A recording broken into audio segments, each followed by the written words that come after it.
Hello again from a rainy, warm but rainy day in Honolulu, Hawaii, and I'd like to thank you for that insightful video. I agree wholeheartedly that we have two candidates who are absolutely on opposite sides of reality, and it's obviously being shown all around America that people are choosing the candidate Barack Obama, who represents hope, the hope for change and the hope for bringing back what is left of the mythological American dream, which I've always taught my students, having been a teacher for 35 years, can be encapsulated in the Bill of Rights and in the slogan, life, liberty, and the pursuit of happiness.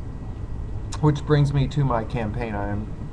I would love to get my message across to the Obama Educational Reform Committee, if there is one, or the roundtable the committee that he may or may not form, because it is really time to for him to grab this moment of time, this golden moment in time, when he has the ears and attention of Americans who are willing now, for the first time since 9/11, to really sit back and say, okay, let's take a look at where we are. Let's have a reality check.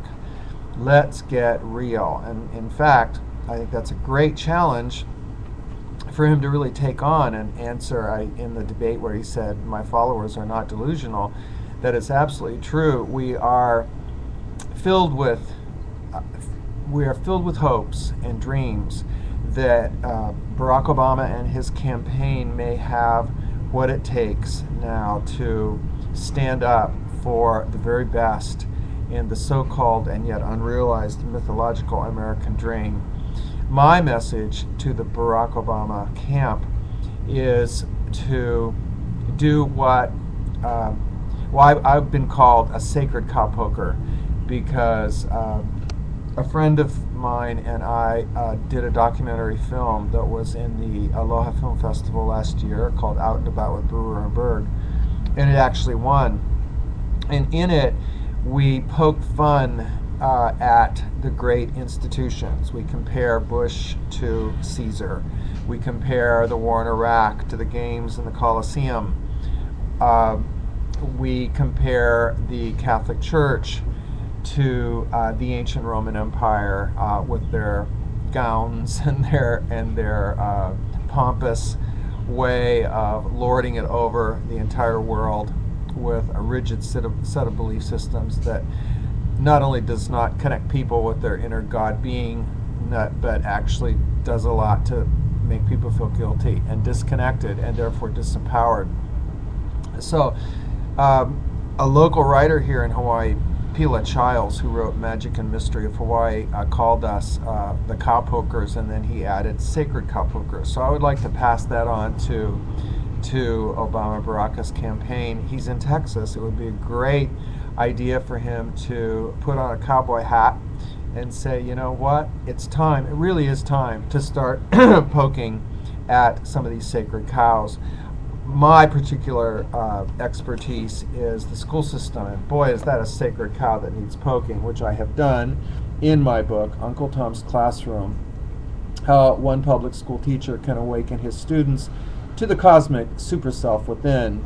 And basically, I poke holes in the illusion that America is under, that we have a good school system and that it works and it functions. It's like 28th now down in comparison to other systems around the world, for a very good reason. Teachers are not paid well. They are not given freedom to develop their own talents, their own creative passions. They are made into Uncle Toms, and they are being forced to treat their children like Uncle Tom was treated by the plantation system. In fact, I was reading in my middle school literature program with my kids Uncle Tom's Cabin, and I was like, had a Neo in the Matrix experience where I woke up. I literally had an epiphany, and I realized, wow, we are treating our children in a way that the old plantation systems treated Uncle Tom. We're treating them as slaves, literally, as slaves. We don't give them any freedom. We take away all of their rights. We do not teach them to speak freely. And so let's connect the dots.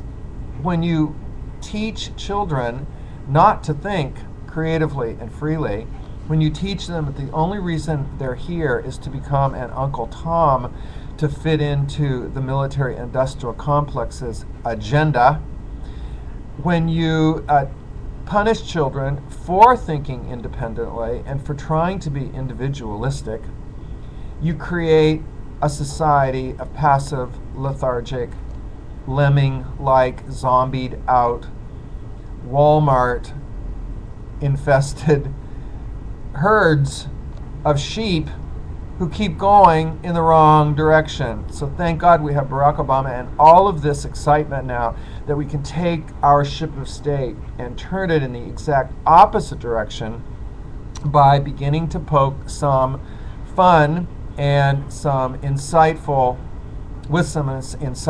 light, shed light on some of the dark corners of our society. We're grown up enough. My children, my middle school kids, had no problem studying the history of the Middle East, not from the textbooks, but from other sources that we got from the Middle East itself.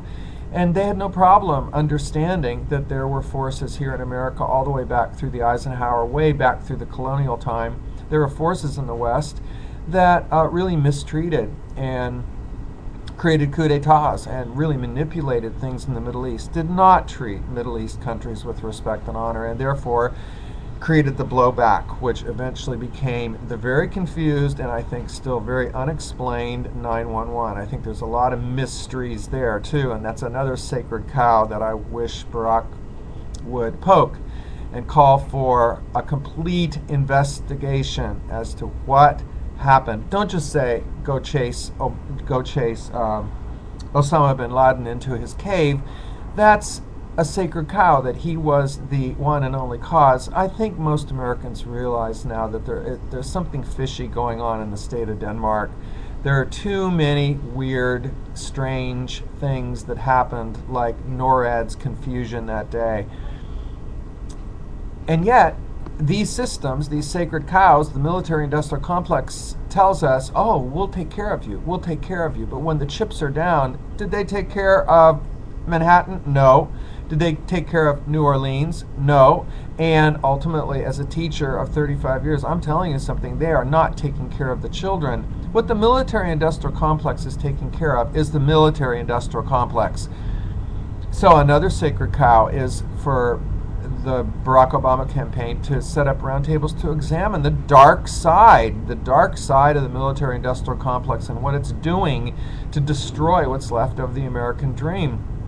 And that would include its outreach program, which is the public school system, which is a program of intimidation, brainwashing, mental programming, absolute submission to authority, teaching children not to be democratic. In fact, I have a great line in my book, how can you teach children to be democratic in a system that is a total and absolute dictatorship of the very elite? Yes, people like Barack and myself and you, you can make the system work if you're smart enough and if you're willing to work hard enough.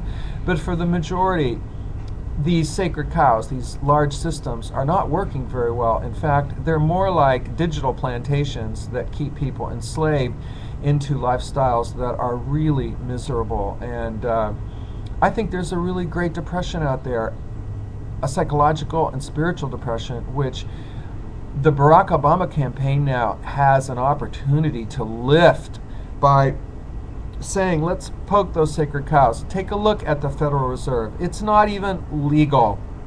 It's not a government bank. It's a cartel of bankers. Take a look at that. Woodrow Wilson said that was the worst mistake of his life, creating the Federal Reserve. Take a look at the IRS. I've heard many people say it was never even ratified in the Constitution and therefore is a completely illegal tax structure. It's time to have another series of Boston Tea Parties, and Barack Obama can lead us if he's willing to be a sacred cow poker.